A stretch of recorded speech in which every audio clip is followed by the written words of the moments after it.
할렐루야, 좋은 주일 아침입니다. 오늘 주님께 함께 예배할 수 있는 우리는 복된 사람들입니다. 우리 서로 인사를 하겠습니다. 한번 주위에 누가 계신지 둘러보시고요. 또 가능한 눈을 좀 이렇게 마주 보시면서 눈을 보시면서 인사를 하겠습니다. 저를 따라서 이렇게 인사 한번 해보겠습니다. 상대를 바라보시면서요. 종교가 어떻게 되십니까? 네. 도대체 뭘 믿고 이렇게 아름다우십니까? 네, 이렇게 인사를 한번 해보겠습니다. 다시 한번 해볼까요? 네, 종교가 어떻게 되십니까? 도대체 뭘 믿고 이렇게 아름다우십니까? 네, 오늘 우리는 모두 아름다운 사람들입니다. 하나님을 찾아 그를 예배하고 그의 도움을 간절히 기다리는 우리는 아름다운 사람들입니다. 하나님께서도 이사야서 43장을 통해 말씀하십니다. 내가 내 눈에 보배롭고 존귀하며 내가 너를 사랑하였은즉. 그렇습니다. 하나님께서는 당신의 자녀를 아름답고 귀하게 여기십니다. 그를 믿고 그의 도움을 구하는 백성을 하나님께서는 보배롭고 존귀하다 하셨습니다. 오늘 본문 말씀도 하나님의 눈에 보배롭고 존귀하게 여겨지는 어느 순례자의 고백입니다. 여기서 순례자란 아주 먼 곳에서부터 하나님의 도움을 간절히 바라며 하나님의 도우심을 직접 경험하기 위해 예루살렘 성전에 찾아온 사람을 말합니다. 따라서 오늘 말씀은 단순히 듣기 좋은 성경 구절이 아닙니다. 심리적 불안감에 안정을 주기 위해 적혀 있는 그런 글이 아니란 말입니다. 어느 사람이 말하길 시편 121편 말씀을 읽으면 불안감이 없어지고 마음이 편안해져서 좋다고 합니다. 그래서 이와 같은 사람들은 오늘 본문 말씀을 마치 주문처럼 읽고 외우면 하나님의 복이 보장되어 있다고, 하나님의 도우심이 보장되어 있다고 생각합니다. 하지만 오늘 본문 말씀은 불안한 심리의 안정을 위해 쓰여진 수동적인 말씀이 아니라 하나님께 예배드리기 위해 성전으로 올라가는 사람들의 능동적인 신앙 태도이며 고백임을 알아야 합니다. 오늘 본문에 대한 배경을 잠시 말씀드리자면, 오늘 말씀 121편은 120에서 134편에 있는 성전에 올라가는 노래 중 하나로 성전 순례의 두 번째 시편입니다. 특히 오늘 말씀의 1, 2절은 1인칭인 나를 주어로 표현하고 3절에서 8절은 2인칭인 너를 주어로 표현하고 있습니다. 그래서 이 시편은 성전에 올라가는 두 사람의 대화 형식으로 부르는 노래이기도 하고 한 사람의 독백으로 이루어지는 노래로 보기도 합니다. 따라서 오늘 시편 말씀의 요점은 하나님께서 직접 하신 말씀이 아니라 성전을 향해 나아가는 한 사람 또는 여러 사람의 고백입니다. 이스라엘 백성들이 철저하게 지키는 명절이 있습니다. 크게 3대 절기로 유월절, 오순절, 초막절이 있는데요. 이때 이스라엘 남자들은 모두가 성전에 올라와 참여하도록 명령되어 있습니다. 이렇게 이스라엘 민족이 명절을 중요시하는 이유는 그들이 경험한 역사적인 구원 사건들을 신앙 고백적 차원에서 지나간 역사 속에서 그들을 섭리하였던 분은 오직 하나님이셨음을 고백하는 데 있습니다. 그러므로 이스라엘 백성 남자들은 아무리 예루살렘 성전이 멀리 떨어져 있다 할지라도 명절이 되면 반드시 성전으로 왔습니다. 그리고 이들을 순례자라고 불렀습니다. 이렇게 명절 절기를 지킴으로 순례자는 자기를 보호하고 도와주시는 분은 오직 여호와 하나님이심을 고백하는 것이었습니다. 순례자가 예루살렘 성전까지 가는 여정이 아무리 힘들어도 끝까지 그 여정을 포기하지 않을 수 있는 이유는 하나님의 도우심을 증거하는 신앙 고백이 그 순례자에게 있기 때문입니다.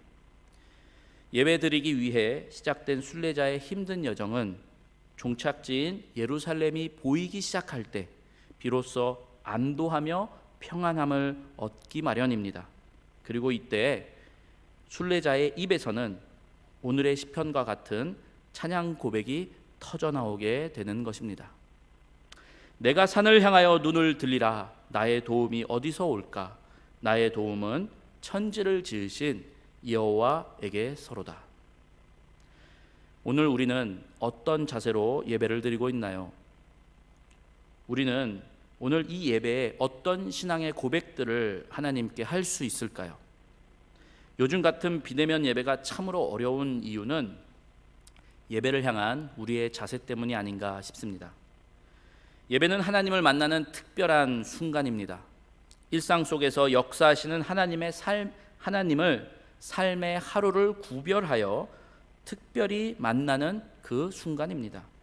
마치 순례자가 명절이 되면 아무리 먼 곳에 있더라도 하나님의 성전에 나와 하나님께서 베푸신 은혜를 고백하듯이 오늘 하나님을 찾는 우리의 자세가 이와 같아야 하겠습니다.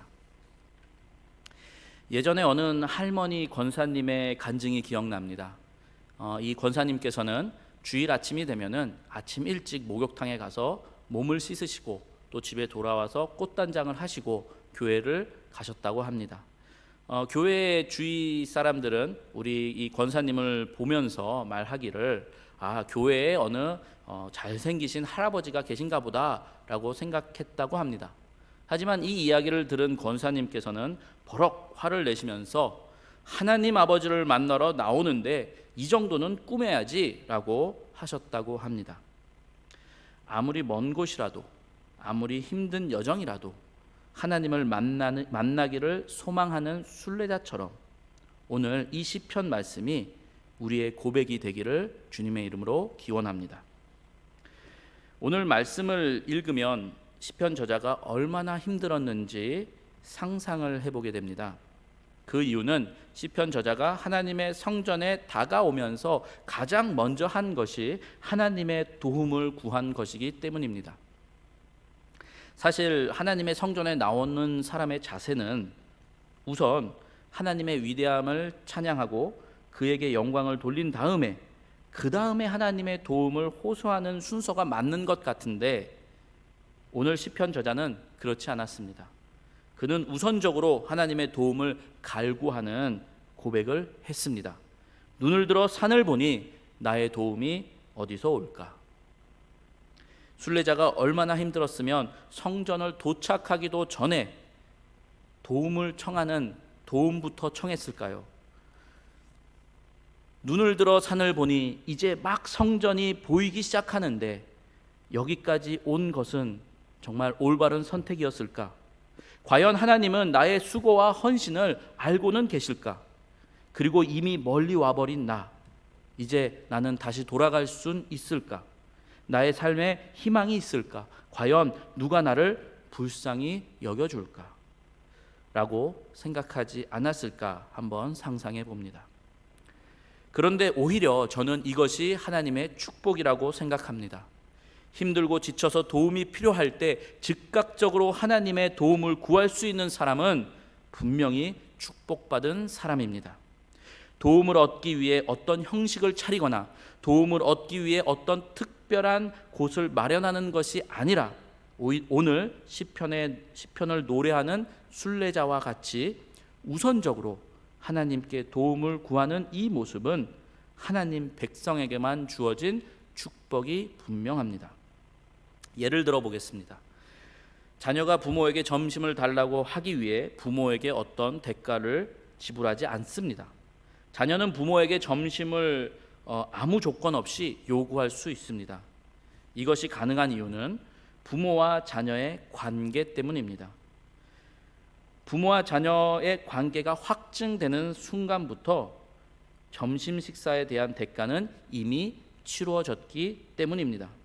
하지만 이런 관계가 없는 사이라면 분명히 그 점심에 대한 대가를 치러야겠죠. 오늘 시편 저자가 하나님께 나와 우선적으로 도움을 구할 수 있었던 이유는 그가 하나님과 맺은 관계를 확신하고 있었기 때문입니다. 사랑하는 성도 여러분, 여러분들은 하나님께서 여러분과 맺은 그 관계를 믿으십니까? 하나님께서 여러분과 관계하기 위해 당신의 아들을 보내주신 사실을 믿고 계십니까? 요한복음 1장 12절 말씀입니다. 영접하는 자, 곧 그 이름을 믿는 자들에게는 하나님의 자녀가 되는 권세를 주셨으니. 하나님께서 우리를 자녀 삼아 주시기로 작정하셨습니다. 그래서 독생자를 우리를 위해 보내주셨습니다. 이 사실을 믿을 때 우리는 아무 조건 없는 도움을 하나님께 구할 수 있는 축복된 사람들이 됩니다. 하나님께서 독생자를 보내주신 사실은 그가 분명히 우리를 도와주실 것이란 그의 강한 의지입니다. 하지만 그 도움을 구하지 못하는 이유가 무엇일까요? 어디에 있을까요? 모든 것의 주인 되시는 하나님께 도움을 구하지 않는 이유는 하나님의 문제가 아니라 우리의 문제임을 분명히 알아야 하겠습니다. 하나님은 우리를 자녀 삼으시기 위해 독생자 예수 그리스도를 우리에게 내어주신 분입니다. 그런 분이 그의 자녀의 도움을 외면하실까요? 마태복음 7장 9절 11절 말씀입니다. 너희 중에 누가 아들이 떡을 달라 하는데 돌을 주며 생선을 달라 하는데 뱀을 줄 사람이 있겠느냐? 너희가 악한 자라도 좋은 것으로 자식에게 줄 줄 알거든 하물며 하늘에 계신 너희 아버지께서 구하는 자에게 좋은 것으로 주시지 않겠느냐? 하나님께서는 분명 좋은 것으로 우리에게 주십니다. 그런데 우리는 그에게 구하지 않습니다. 왜 그럴까요? 저는 두 가지 이유로 생각을 해봤습니다. 첫째는 하나님을 신뢰하지 않기 때문입니다. 분명히 지금 설교를 들으시면서 나는 구했는데 하나님이 들어주시지 않았어 라는 분이 계실 것입니다. 네, 그렇습니다. 사실 하나님께 도움을 구하지 않는 인생이 어디 있겠습니까? 구하기만 하면 준다는데 누가 왜 구하지 않겠습니까? 마태복음 7장 7, 8절 말씀도 있습니다. 구하라 그리하면 너희에게 주실 것이요 찾으라 그리하면 찾아낼 것이요 문을 두드리라 그리하면 너희에게 열릴 것이니 구하는 이마다 받을 것이요 찾는 이는 찾아낼 것이요 두드리는 이에게는 열릴 것이니라. 성경은 하나님의 뜻을 우리에게 분명히 전해주고 있습니다. 하나님께서는 구하는 이에게, 찾는 이에게, 그리고 문을 두드리는 이에게 좋은 것으로 주신다고 합니다. 그런데 왜 구해도 찾아도 문을 두드려도 아무 응답이 없을까요? 그것은 하나님을 신뢰하지 못해서 그렇습니다. 왜냐하면 신뢰는 당신이 이해하든지 못하든지 하나님이 당신의 삶에 보내신 것을 받아들이는 것이기 때문입니다. 하나님께서는 구하고 찾고 두드리는 이에게 좋은 것으로 주신다고 말씀하셨습니다. 이 말은 하나님의 관심은 구하고 찾고 두드리는 사람에게 있지 사람이 구하는 그것에 있지 않습니다. 왜냐하면 하나님은 구하는 그 사람에게 좋은 것으로 역사하실 준비가 이미 다 되어 있기 때문입니다.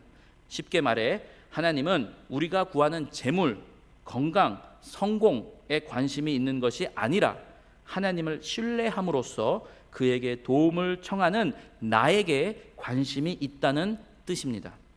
그래서 하나님의 자녀는 구할 때 무엇을 먹을까, 무엇을 마실까, 무엇을 입을까 고민하는 것이 아니라 왜 내가 하나님께 구할 수 있는지에 대한 은혜를 기억하여 그를 신뢰하며 구해야 하는 것입니다.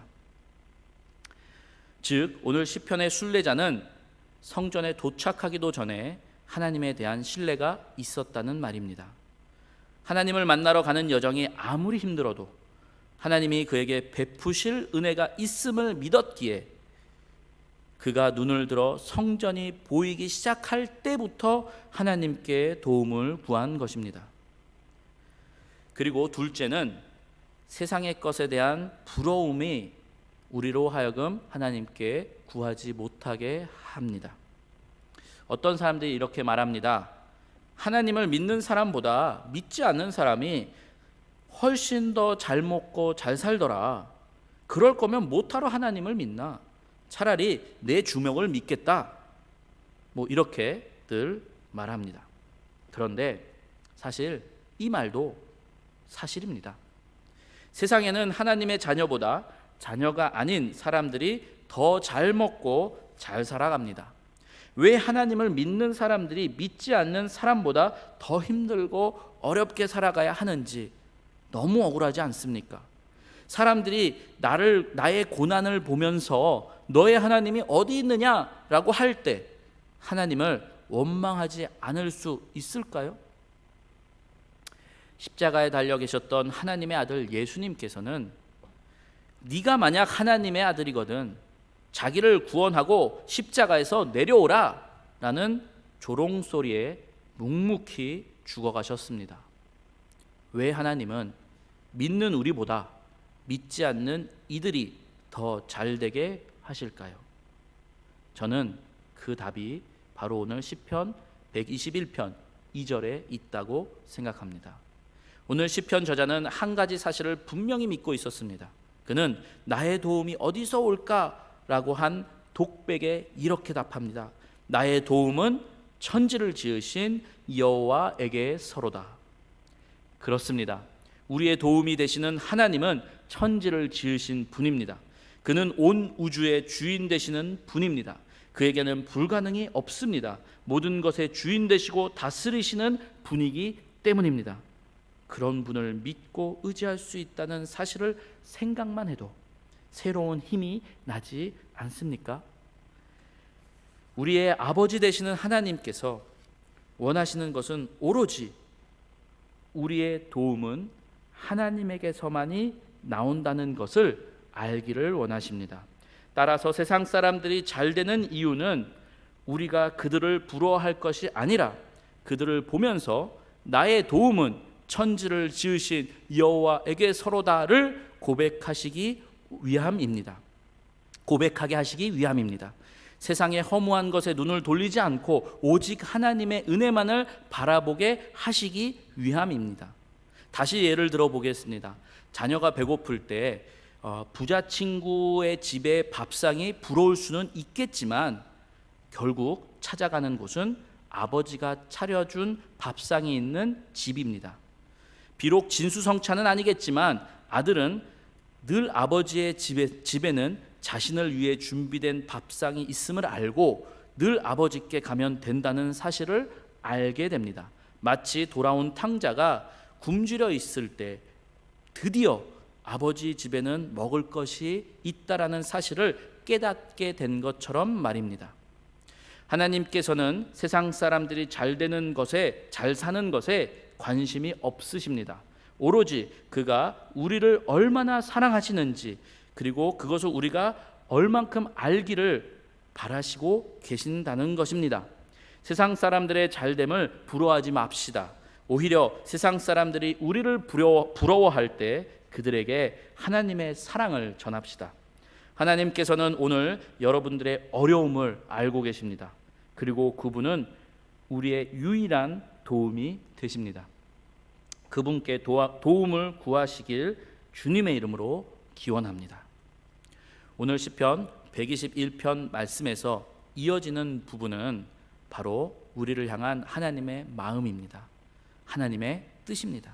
시편 121편의 저자가 1절과 2절에서 그의 도움이 천지를 지으신 여호와에게서로다라고 했을 때 주위에 있는 사람들은 그 하나님이 어떤 분인지 증거하고 있습니다.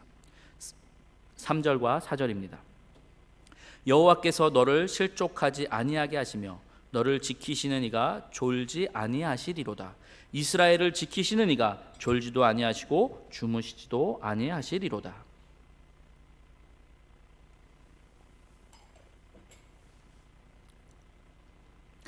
우리를 도우시는 하나님은 우리를 위해 졸지도 주무시지도 않습니다.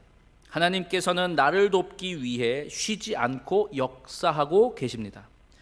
내가 아파서 힘들어할 때, 내가 외로이 홀로 울고 있을 때, 내가 억울해서 이를 갈며 분노하고 있을 때 이 모든 상황 가운데 하나님께서는 함께 하셨습니다.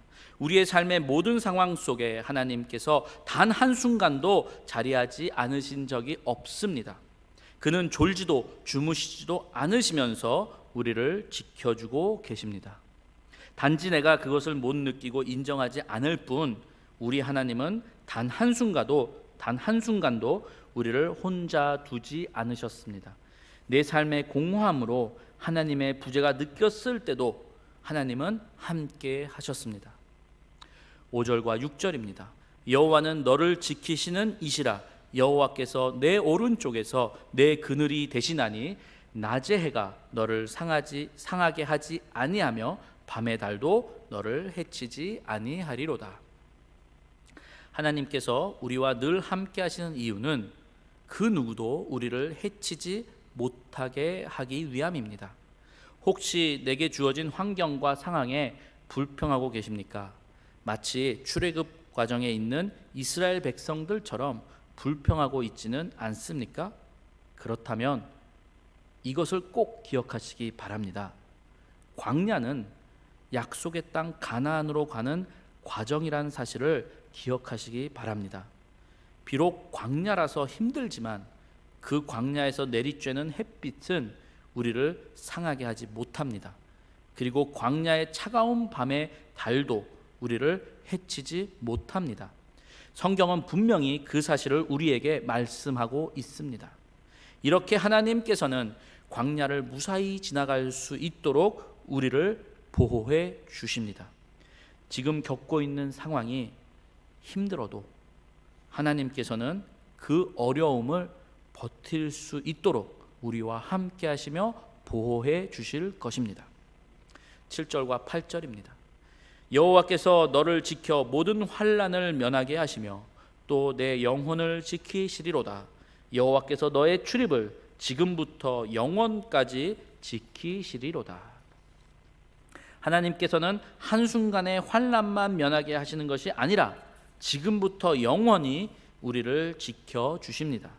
우리의 삶은 영원한 삶입니다. 예수 그리스도의 부활을 통해 얻은 영원한 삶입니다. 따라서 이 생의 삶은 영원의 한 찰나의 순간입니다. 이처럼 하나님은 우리를 영원히 지켜주신다고 말씀하십니다. 그렇다면 이제 우리는 무엇을 해야 할까요? 이제 우리는 보이지 않는 하나님의 도우심을 기대하며 그의 도움을 구하는 삶을 살아가야 합니다. 저희가 한국에서 있을 때 겪은 짧은 하나의 간증을 하겠습니다. 이미 아시다시피 한국은 이 편의점이라는 곳이 있습니다.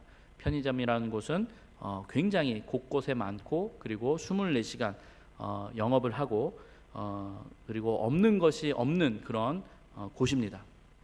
처음에 저희가 한국에 도착했을 때 이것이 너무 신기했고요.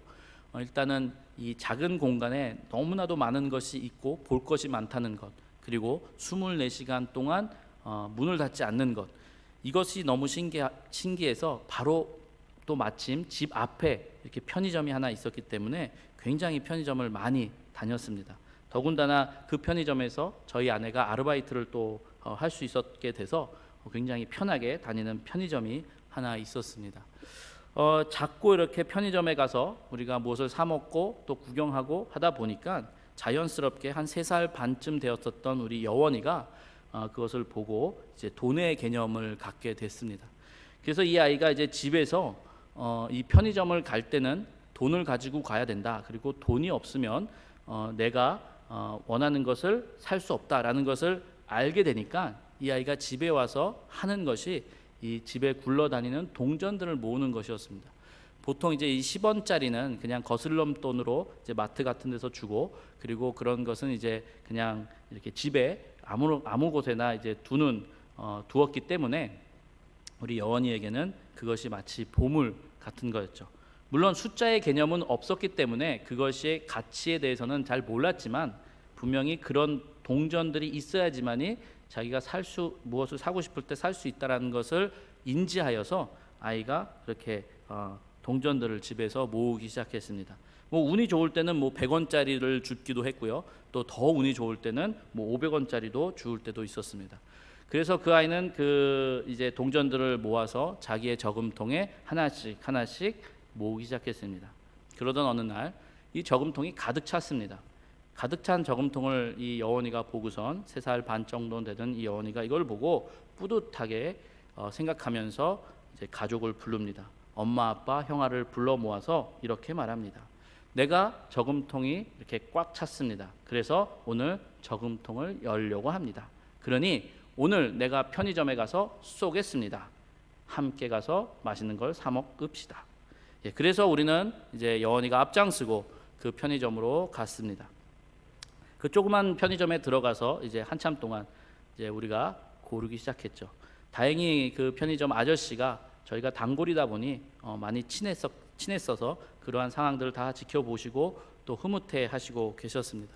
여원이가 편의점에 들어가자마자 하는 말이 엄마, 아빠, 형아 먹고 싶은 거 다 골라. 내가 오늘은 쏜다. 그래서 우리는 이제 한 가지씩 고르고 그리고 카운터에 이 고른 물건들을 올려놨습니다. 편의점 아저씨께서는 이제 그 하나하나 가격을 이제 체크하시면서 전체 가격을 액수를 이제 말씀해 주십니다. 13,000원 정도의 돈이 나왔습니다. 13,000원이라고 하니까 여원이가 자기 저금통에 있었던 10원짜리 동전들 한 움큼을 잡아서 카운터 아저씨에게, 주인 아저씨에게 내밉니다.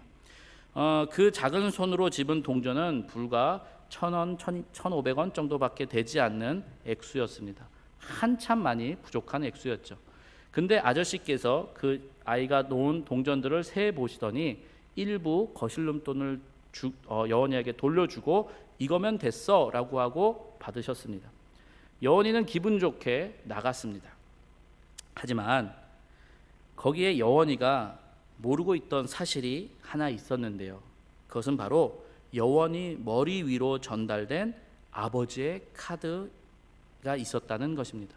여원이가 앞에서 계산을 하고 있을 때 뒤에서 그 아이의 아버지인 저가 이렇게 머리 위로 주인 아저씨한테 카드를 전달하고 있었습니다. 워낙 우리 가족이 단골이었기 때문에 편의점 아저씨는 그 상황을 대충 눈치채시고 여원이의 행동을 귀엽게 봐주셨습니다. 그리고 이제 아버지인 저와 동조하여 여원이 몰래 머리 위로 카드를 받아 계산해 주셨습니다. 여기서 저는 우리 하나님의 은혜를 배웠습니다. 우리는 가끔 우리 위로 역사하시는 하나님의 손을 잊고 살 때가 있습니다. 하나님의 도우심이 없이는 살 수 없는 우리인데 우리는 그 사실을 잊고 살 때가 너무나도 많습니다. 그럼에도 불구하고 하나님은 우리를 포기하지 않으시고 우리가 모를 때에도 그는 우리 머리 위로 역사하고 계십니다. 그는 그의 손을 펼치고 계십니다. 오늘 저는 이 시편 말씀으로 오늘 고통 가운데 계신 분들에게 확신을 드리고 싶습니다. 우리를 사랑하시는 하나님은 졸지도 주무시지도 않으시고 비록 뜨거운 태양과 차가운 달이 우리 주위에 늘 있어도 우리를 늘 위협한다 할지라도 우리를 해치 못하는 이유는 하나님께서 그늘 내시며 우리를 지금부터 영원까지 보호하시고 지켜주시기 때문입니다. 힘드시겠지만 견디시기를 바랍니다. 어려우시겠지만 다시 한번 힘을 내시기 바랍니다.